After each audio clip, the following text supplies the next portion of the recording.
It was about where her time was actually going. Then an old podcast clip resurfaced and poured fuel on the fire.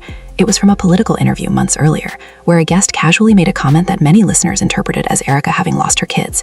The clip was short, blurry, and taken completely out of context, but it spread faster than any clarification ever could. By the time the speaker later explained that she meant the children had lost their father, not custody, the damage was already done. Emotions ran high. People accused Erika's team of trying to walk it back. Others accused the internet of deliberately twisting words. Either way, the rumor had a life of its own. Suddenly, every piece of Erika's public behavior was being re-examined. Fans replayed her emotional stories, especially the one where she described her young child asking where her father was. She had shared it with pauses, tears, and a trembling voice, clearly meant to show vulnerability. But now, under this new lens, some viewers said it didn't feel authentic anymore. They claimed it sounded rehearsed, like a performance crafted to win sympathy, rather than a raw moment between a mother and her child. That reaction divided her audience sharply. One side felt disgusted by the accusation. The other felt deeply unsettled by the possibility.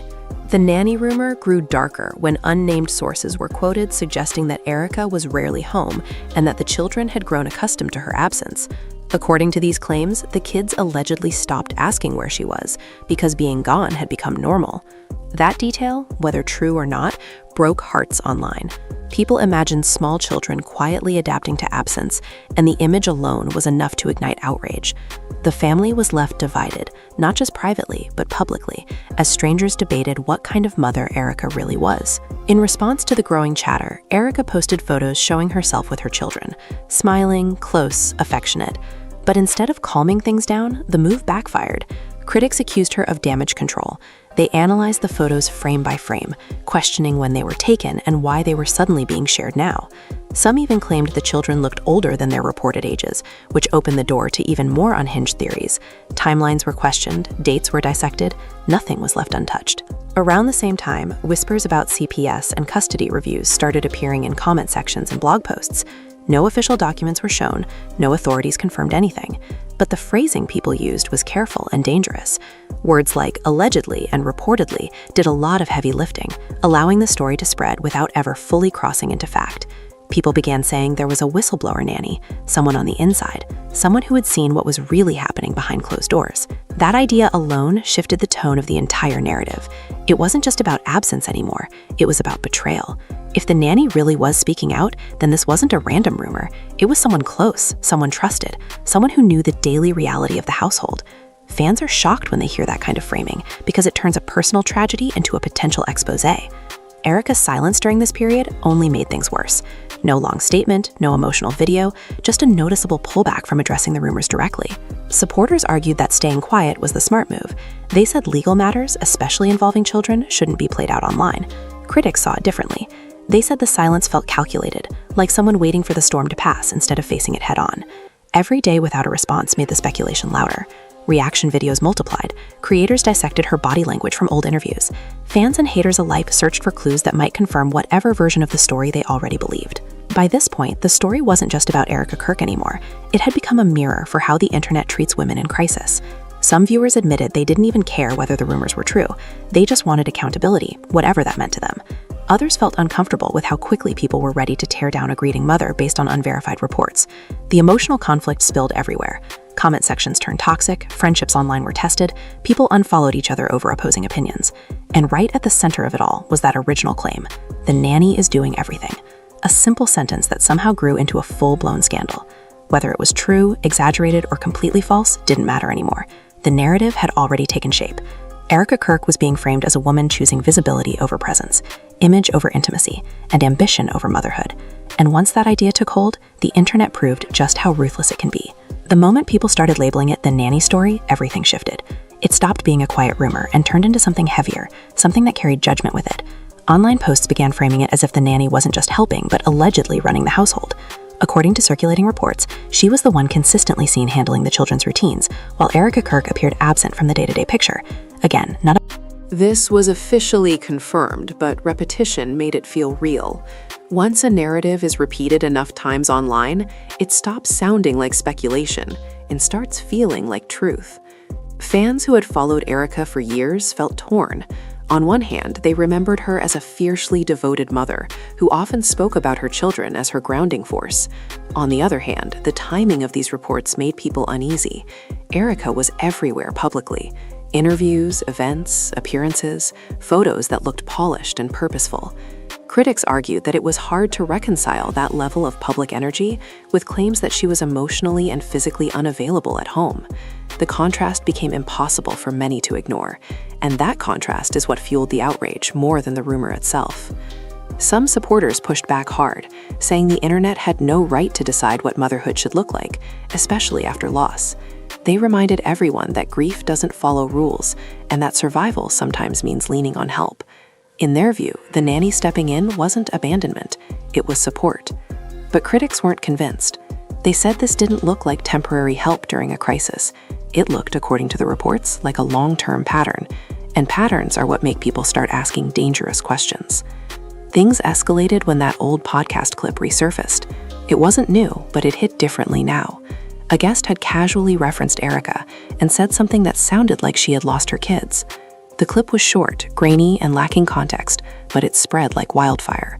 Reaction videos popped up within hours. Captions screamed that the truth had slipped out. People slowed the audio, replayed it, debated every word.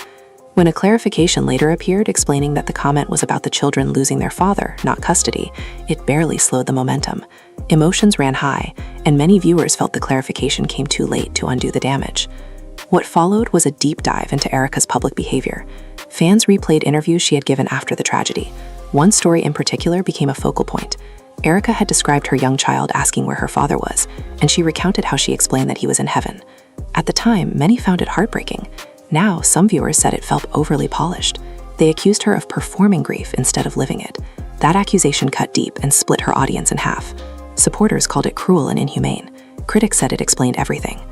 As the nanny rumor continued to spread, unnamed sources began adding layers to the story. Posts claimed that Erika was rarely home, that her travel schedule was intense, and that the children had grown used to her being gone. One particular line hit social media hard: the idea that the kids allegedly stopped asking where she was because absence had become normal. Whether true or not, the image alone was enough to break hearts. Fans are shocked when children are pulled into a narrative like that because it instantly turns gossip into something emotional and personal. Erika's response, or lack of one, became its own controversy. Instead of issuing a long statement, she posted photos with her children. Smiling, close, affectionate. Captions spoke of love, faith, and strength. To her supporters, it was proof that the rumors were unfair. To her critics, it looked like damage control. People dissected the photos obsessively. They questioned when they were taken, why they were posted now, what they were meant to distract from. Some even claimed the children appeared older than their reported ages, opening the door to even more unsettling theories about timelines and truthfulness. Around this time, new words started appearing in comment sections and blogs. CPS, custody, review, allegedly, reportedly. No documents were shown, no officials confirmed anything, but the careful language allowed the story to grow without crossing a legal line. Some posts claimed there was a whistleblower nanny, someone from inside the home who had seen everything and couldn't stay silent anymore. That idea changed the tone completely. This wasn't just speculation anymore, it was framed as betrayal from someone trusted. People began asking why a nanny would speak out unless something was seriously wrong. Others countered that nannies are often dragged into scandals unfairly, used as convenient villains or heroes depending on the narrative. But the damage was done. The nanny was no longer background help. She was being positioned as a key witness in a story that kept getting darker with every retelling. Through it all, Erika stayed mostly quiet. No direct denials, no emotional live streams, just continued public appearances and carefully curated posts. Some fans praised her restraint, saying legal matters involving children should never be discussed online. Others saw the silence as strategic. They accused her of waiting out the storm while the internet tore her apart. Each day without a clear response made reaction videos more aggressive and speculation more extreme. What made this moment so explosive wasn't just the rumor itself, but the way it tapped into larger frustrations. People weren't only talking about Erika Kirk anymore. They were arguing about motherhood, ambition, grief, and image. Some admitted they didn't know what was true, but they felt something was off. Others said the internet was once again punishing a woman for not fitting into a narrow idea of how a grieving mother should behave. The family was left divided in public opinion, even as the real situation remained unclear. And yet, despite all the noise, everything kept circling back to that one idea: the nanny is doing everything. Whether it was exaggeration, misinterpretation, or something more serious, that sentence had taken on a life of its own. It reshaped how people saw every move Erika made. Every smile looked calculated. Every absence looked suspicious. And the more the story spread, the harder it became for anyone to separate rumor from reality, because the internet had already decided that something didn't add up. Once that idea settled in, the narrative stopped evolving naturally and started mutating. Every new post, every appearance, every silence was folded back into the same storyline. People weren't just reacting anymore, they were building on it.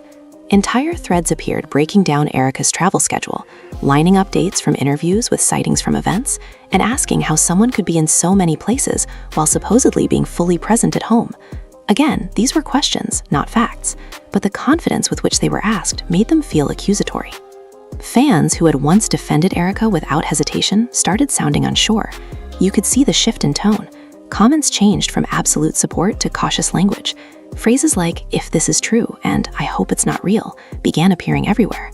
That hesitation mattered because it signaled that doubt had officially entered spaces that were once loyal. Critics took that as validation. They said the cracks were finally showing and that people were waking up to what they claimed had been obvious for months. The spotlight then widened to include people around Erika. Friends, associates, even family members were pulled into the speculation. Every unfollow, every missing tag, every absence from photos was treated like evidence.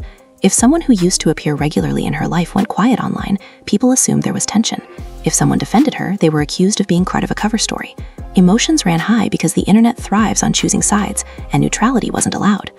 Then came the claims about behind-the-scenes concern. Posts started circulating saying that people close to the family were worried about the children. That word "worried" became another emotional trigger. According to these reports, concerns had been raised quietly at first, away from cameras and headlines. Supposedly, there were conversations urging Erika to slow down, to pull back from public life, to focus inward. None of this was confirmed, but the idea that warnings had been given and ignored made the situation feel more serious in the eyes of critics. The conversation shifted again when people began focusing on Erika's ex. Why, they asked, was he still so involved? Why was he reportedly checking in, raising alarms, and staying connected to the situation if everything was fine? Some framed his concern as responsible, others framed it as suspicious, and then inevitably the speculation crossed into more uncomfortable territory. Whispers started suggesting his concern might not be purely emotional. People began questioning timelines, relationships, and biological connections. These rumors had no proof, but once introduced, they spread quickly because they added another layer of intrigue. Fans are shocked when stories drift into that kind of territory because it feels invasive and extreme. Even some critics said that line shouldn't be crossed, but the internet rarely self-regulates. Once DNA and paternity are mentioned, curiosity takes over. Old photos resurfaced, past relationships were re-examined, dates were lined up and reinterpreted. Suddenly, Erika's entire personal history was being pulled apart by strangers who felt entitled to answers. Through all of this, Erika's public image remained carefully controlled. When she did appear, she looked composed. Outfits were intentional, words were measured. She spoke about faith, resilience, and purpose. To supporters, this was strength. To critics, it was deflection. They argued that while she spoke about values on stage, the real questions at home were going unanswered. That contrast between message and perception became a recurring theme in commentary videos and blog posts. Another twist came when people started talking about paperwork. Again, nothing official was shared publicly, but posts claimed that some kind of filing had been made regarding the children's living arrangements. The language was vague but effective. Phrases like temporary supervision and review process were repeated without context. For many viewers, that was enough to assume the worst. The idea that a court could be involved, even hypothetically, elevated the rumor from gossip to something that felt legal and serious. Erika's silence during this phase was interpreted in opposite ways. Supporters said it was proof she was listening to lawyers and protecting her kids. Critics said it was proof she had no explanation that would hold up. The silence became louder than any statement she could have made. Reaction channels dissected her facial expressions from past videos, claiming they now saw guilt where they once saw grief. Others pushed back, saying people were projecting their own narratives onto a woman who was clearly under pressure. The family was left divided not just by opinion, but by emotion. Some viewers felt deep sympathy for Erika, imagining what it must be like to grieve publicly while being judged relentlessly. Others felt anger, saying fame comes with responsibility and that children shouldn't be collateral damage in a branding strategy. Those two perspectives clashed constantly, creating an endless loop of arguments that kept the story trending. As days passed, the tone of the conversation darkened. Early on, people asked questions. Now, many spoke as if conclusions had already been reached. Language shifted from might be to must be. That subtle change mattered because it showed how rumor hardens into belief. Once people believe they understand a situation, they stop waiting for facts. They start demanding consequences. What kept the story alive wasn't new information, but repetition. The same clips, the same photos, the same claims were reposted with new captions. Each time they reached a new audience. Someone seeing it for the first time felt the shock others had felt weeks earlier, and so the cycle continued. Outrage renewed itself daily, keeping Erika's name in circulation whether she responded or not. In the middle of all this, some viewers stepped back and questioned the entire spectacle. They asked whether the internet had crossed a line, whether unverified reports about children should ever be entertainment. But those voices were quieter, drowned out by louder reactions and hotter takes. The algorithm favors intensity, not restraint, and this story had plenty of intensity to offer. By now, Erika Kirk wasn't just a person in a difficult moment. She had become a symbol. To some, she represented a woman unfairly targeted for surviving in her own way. To others, she represented everything wrong with curated authenticity and public motherhood. Both sides projected their beliefs onto her, turning a real-life situation into a battleground for larger cultural arguments. And still, at the center of it all, the original claims remain just that. Claims, reports, rumors. No clear confirmation, no definitive denial. Just a growing sense that whatever the truth was, it was being buried under layers of noise. The internet kept digging, not always for answers, but for the next twist that would keep everyone watching. By the time the conversation reached this point, it no longer felt like gossip drifting through the background. It felt organized, coordinated, like a story the internet had decided to tell whether Erika participated in it or not. Reaction channels stopped asking questions and started laying out timelines as if they were presenting evidence. Commentators spoke with certainty, even while reminding viewers that everything was allegedly and reportedly. That contradiction didn't slow anything down. If anything, it made the claims feel safer to repeat. A new layer of drama entered when people began talking about a private hearing. Again, nothing official appeared. No documents with seals, no court photos. But posts claimed that a family court session had been scheduled to review the children's living situation. The language was careful but chilling. Review, observation, best interests. Those words carry weight, especially when children are involved. Fans are shocked when they see those terms attached to a name they recognize, because it instantly makes the situation feel real, even if it isn't confirmed. What fueled this angle further was the idea that the nanny might have been involved beyond daily care. Some accounts suggested that she had been asked questions. Others implied she had spoken up. None of it was backed by proof, but the framing was powerful. The nanny was no longer just help. She was being positioned as someone with knowledge, someone who had seen the private version of Erika's life that cameras never caught. For critics, this was the missing piece. They said it explained why Erika looked so controlled and Public. Why her emotions seemed measured. Why she spoke about motherhood without showing much of it. Supporters pushed back, saying the nanny was being unfairly dragged into a narrative that could damage her life. They pointed out that caregivers often become collateral damage in celebrity scandals, reduced to plot devices instead of real people. But once again, the pushback didn't travel as far as the rumor. People love the idea of an insider. It makes them feel closer to the truth, even when the truth is still out of reach. As speculation intensified, Erika's past was pulled forward and re-examined. Old clips resurfaced, old photos reappeared. Moments that had once passed without comment were now framed as clues. People pointed out how often she spoke about faith during moments of scrutiny. They questioned whether it was genuine or strategic. Some said she leaned on spirituality when pressure mounted. Others said she always had, and the internet was just noticing it now because it wanted a reason to distrust her. Her public appearances during this period became central to the debate. Every event she attended was documented, every outfit analyzed, every smile interpreted. Critics said she looked too comfortable, too polished, too unbothered for someone allegedly dealing with family turmoil. Supporters argued the opposite. They said showing up was how she survived, that collapsing publicly wouldn't help her kids or herself. The same images were used by both sides to argue completely different points, proving how subjective the entire conversation had become. Then there was the silence. For someone who had once been open, reflective, and emotionally expressive online, Erika's lack of direct engagement stood out.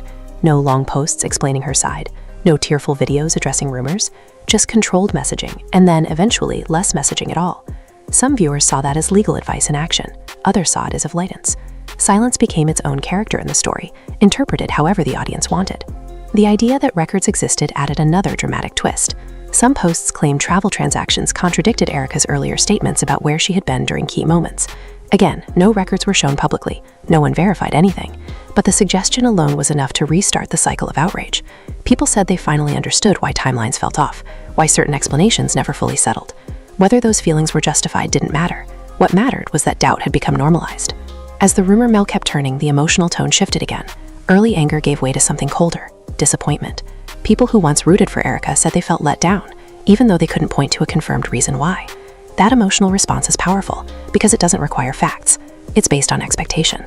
When a public figure no longer matches the image someone believed in, the reaction can be just as intense as if a betrayal actually occurred. Others argued that this disappointment said more about the audience than about Erika. They said people project fantasies onto public figures and then punish them for failing to live up to those fantasies. Motherhood, especially, was treated like a performance with strict rules. Critics were accused of wanting Erika to disappear from public life entirely, to suffer quietly, to prove her devotion through absence. Supporters said that expectation was unfair and rooted in outdated ideas about women and ambition. Still, the momentum didn't slow. Leaked messages became the next alleged bombshell. Screenshots circulated claiming to show Erika venting to a close friend about pressure and blame. Nothing illegal, nothing shocking on its own. But the tone, according to those who shared them, felt detached, tired, emotionally distant. Critics said it proved she was checked out. Supporters said it proved she was human. Once again, the same material fueled opposite conclusions. What made this phase particularly intense was how isolated Erika began to appear. People noticed fewer public allies defending her, fewer familiar faces standing beside her. Unfollows were tracked, distances were measured. Even neutral behavior was framed as abandonment. The internet loves a fall from grace narrative, and isolation is a key ingredient. Whether it was real or perceived didn't matter as much as how it looked. Throughout all of this, one question kept resurfacing. Where are the kids in all of this? Not rhetorically, but literally. Why were they rarely seen? Why were they mostly discussed instead of shown? Supporters said protecting children's privacy was the right move. Critics said their absence only made the nanny story more believable. Every attempt to shield the kids seemed to create more suspicion, which is one of the cruel ironies of public scrutiny. As days turned into weeks, the story hardened into something that Permanent. It wasn't about waiting for clarity anymore. It was about watching what Erika would do next. People weren't looking for statements. They were looking for patterns, for shifts, for cracks. And every move she made was interpreted through a lens that had already decided something was wrong. The tragedy of it all was that no version of the story could fully be proven or disproven by outsiders. Everything existed in the gray space between report and reality, but that gray space is where the internet thrives. It allows imagination to run wild while maintaining just enough distance from responsibility. Erika Kirk became trapped in that space, where every rumor felt real enough to hurt, but never solid enough to resolve. And by now, the conversation had outgrown her entirely. It had become about control, image, and who gets to define truth in the age of virality. The internet wasn't waiting for answers anymore. It was watching for impact, for collapse, for the next moment that would justify all the assumptions it had already made. By the time the story reached its loudest point, it felt less like a rumor and more like a reckoning the internet had scheduled without consent. People stopped asking what was true and started asking what would happen next. That shift mattered. It meant the audience had moved from curiosity to expectation. Whatever Erika Kirk did or didn't do was now being measured against a verdict the internet felt ready to deliver. Another wave of chatter focused on timing. Commentators noted how Erika's visibility seemed to spike whenever criticism peaked. A new appearance here, a new quote there, a carefully framed photo with a caption about strength, faith, or purpose. Supporters argued this was resilience in action, a woman refusing to disappear. Critics argued it was brand management, a distraction from unanswered questions at home.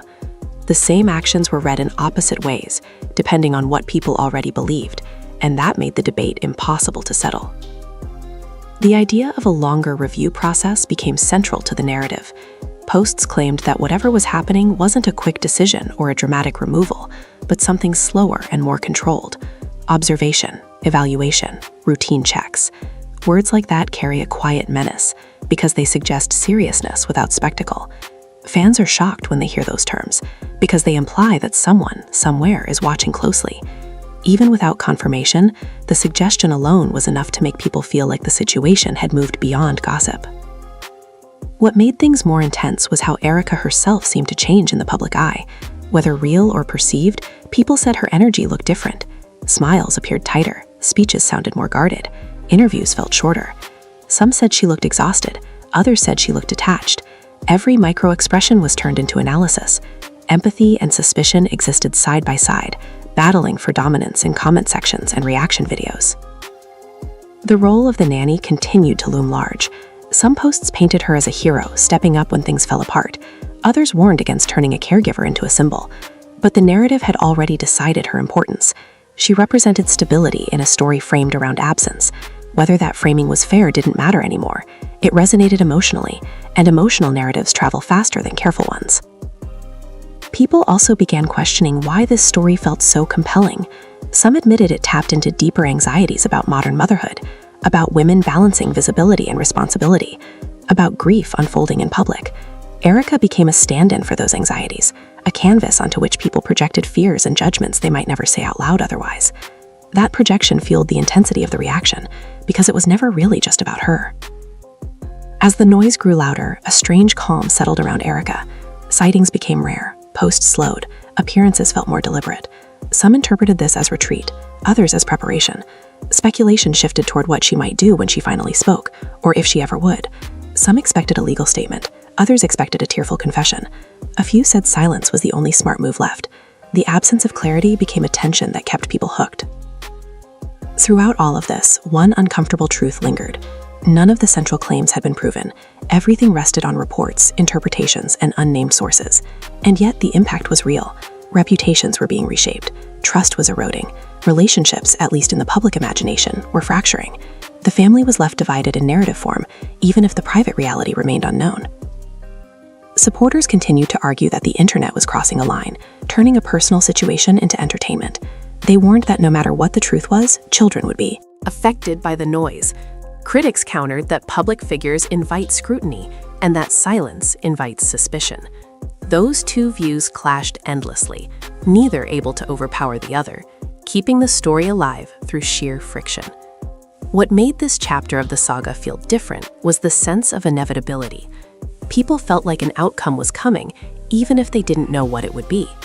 Not because of evidence, but because stories online demand conclusions. They don't sit comfortably with uncertainty. Whether it was a statement, a filing, or a visible change in behavior, audiences believed something had to give. And yet, nothing definitive arrived. Days passed with no clear resolution. The rumor didn't collapse, but it didn't evolve either. It hovered, sustained by memory and repetition. Erika Kirk's name remained tied to the same questions, the same speculation, the same emotionally charged claims. The internet had created a loop, and it showed no signs of breaking it. In the end, what lingered wasn't a fact, but a feeling, a sense that something was unresolved, that the image and the reality didn't quite line up, even if no one could say exactly how. That feeling kept people watching, waiting, refreshing feeds for the next clue. It turned Erika's life into an ongoing episode where the audience felt entitled to answers they might never receive. And that is where the story settled. Not with proof, not with closure, but with tension. A woman under scrutiny, a family wrapped in rumor, a nanny elevated into a symbol, and an internet that proved, once again, how quickly it can turn uncertainty into judgment. Whatever the truth may be, one thing became clear through all the noise. In the age of virality, perception doesn't just follow reality. Sometimes it replaces it entirely. And that's where things stand right now. No final answers, no official confirmations, just a storm of reports, reactions, and unanswered questions that refuse to settle. Some people see a grieving mother being torn apart by rumors. Others see red flags they believe can't be ignored. And somewhere in the middle is a reality none of us actually have full access to. That's what makes this story so unsettling, and honestly, so addictive to watch unfold. The internet has already picked sides, but the truth is, everything you've heard so far comes from what's being reported, what's being claimed, and what's being interpreted through screens and comment sections. Nothing more, nothing less. And yet, those reports have been powerful enough to reshape how people see Erika Kirk almost overnight. Once that shift happens, it's hard to undo, even if clarity eventually comes. Now it's your turn. What do you think is really going on here? Do you believe these reports are being blown out of proportion, or do you think there's more happening behind the scenes than anyone is admitting? Is this another example of the internet being ruthless, or is it accountability playing out in real time? Drop your thoughts in the comments, because this conversation is far from over. If you found this breakdown interesting, make sure you like the video, subscribe to the channel, and turn on notifications so you don't miss what happens next. Stories like this evolve fast, and we'll be right here following every twist, every reaction, and every new report as it comes out. Share this video with someone who's been following the Erika Kirk situation, and let's see where the public opinion really stands. The next chapter could change everything. Daddy he's in heaven. She goes, do you think I could go sometime? I said, baby. You blink, and suddenly her name is everywhere. Erika Kirk, trending on X, splashed across gossip pages, stitched into TikTok clips with 1 million views. And the wildest part is, it didn't even start with a courtroom photo or some official statement. It started with a nanny story. One messy, whispery, someone close to the family said kind of report that hit the internet at the exact moment people were already side-eyeing her silence. Because here's what the internet is saying right now, and I'm stressing this. These are reports and rumors flying around, not confirmed facts, but the chatter is loud. The claim is that Erika hasn't been seen with her kids in weeks, and that the nanny has allegedly been doing the pickups, the drop-offs, the bedtime routines, the whole mom duty shift, while Erika's been out in public, smiling for cameras, showing up at events, and keeping that polished image intact. And then, like gasoline on a spark, an old podcast clip pops back up. A single line, a casual comment from a political interview that people swear was a slip-up. Suddenly, everybody is rewinding, replaying, reading lips, turning one sentence into a whole conspiracy thread. Did she just say Erika lost her kids? Did she mean custody? Did she mean tragedy? The clarification comes later, but by then it's too late. The internet doesn't wait for context. It feeds on the first version and builds a whole monster out of it. Now people are digging into everything. Every photo Erika posts, every caption about faith, every emotional story she tells about her child asking where daddy is. And instead of sympathy, some fans are saying it feels staged. Others are defending her like their life depends on it. And right in the middle of that chaos is this one ugly question getting louder by the hour. If Erika's fine, if everything is normal, then why does the nanny keep showing up in the story like she's the main character? Because when a nanny becomes the headline, you already know what happens next. Emotions ran high, accusations started flying, and the family was left divided before anyone even confirmed what's real. And trust me, the next part of this rumor storm is where it gets truly ruthless. When the nanny story first started circulating online, it didn't hit like a bomb. At first, it felt like one of those quiet whispers that float through gossip corners and disappear within hours. But this one didn't fade. Instead, it stuck, because Erika Kirk's name was already sitting on shaky ground in the court of public opinion. People had been watching her closely for weeks, noticing patterns they couldn't ignore. And once the nanny angle entered the conversation, everything people had been side-eyeing suddenly felt connected. Reports began popping up claiming that Erika hadn't been spotted with her children in what felt like a long time, not just a few days, weeks. According to these reports, it was the nanny who was handling the daily routines, school drop-offs, meals, bedtime, even emotional meltdowns, the kind of responsibilities people usually associate with a present parent. And while none of this was confirmed, the internet didn't care about confirmation. Fans are shocked doesn't even begin to cover it. Timelines filled up with speculation, and comment sections turned into courtrooms where strangers argued like jurors. Some fans immediately pushed back. They reminded everyone that Erika had been through a devastating loss. Grief, they said, doesn't follow a schedule. It doesn't look neat or predictable. One supporter wrote that maybe the nanny stepping in was an act of love, not neglect. Maybe Erika was trying to survive, trying to function, trying to hold herself together in a way the public couldn't see. And for a moment, that explanation seemed enough for some people. Empathy flowed, hearts softened. But then the other side of the internet spoke louder.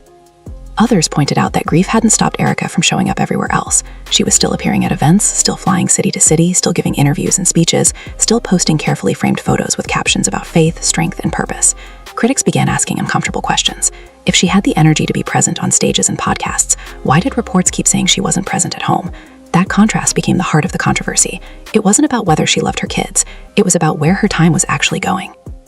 Then an old podcast clip resurfaced and poured fuel on the fire. It was from a political interview months earlier, where a guest casually made a comment that many listeners interpreted as Erika having lost her kids. The clip was short, blurry, and taken completely out of context, but it spread faster than any clarification ever could. By the time the speaker later explained that she meant the children had lost their father, not custody, the damage was already done. Emotions ran high. People accused Erika's team of trying to walk it back.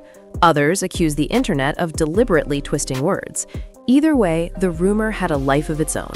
Suddenly, every piece of Erika's public behavior was being re-examined. Fans replayed her emotional stories, especially the one where she described her young child asking where her father was. She had shared it with pauses, tears, and a trembling voice, clearly meant to show vulnerability. But now, under this new lens, some viewers said it didn't feel authentic anymore. They claimed it sounded rehearsed, like a performance crafted to win sympathy, rather than a raw moment between a mother and her child. That reaction divided her audience sharply.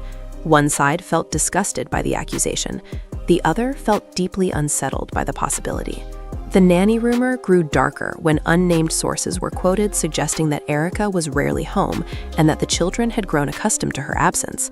According to these claims, the kids allegedly stopped asking where she was because being gone had become normal.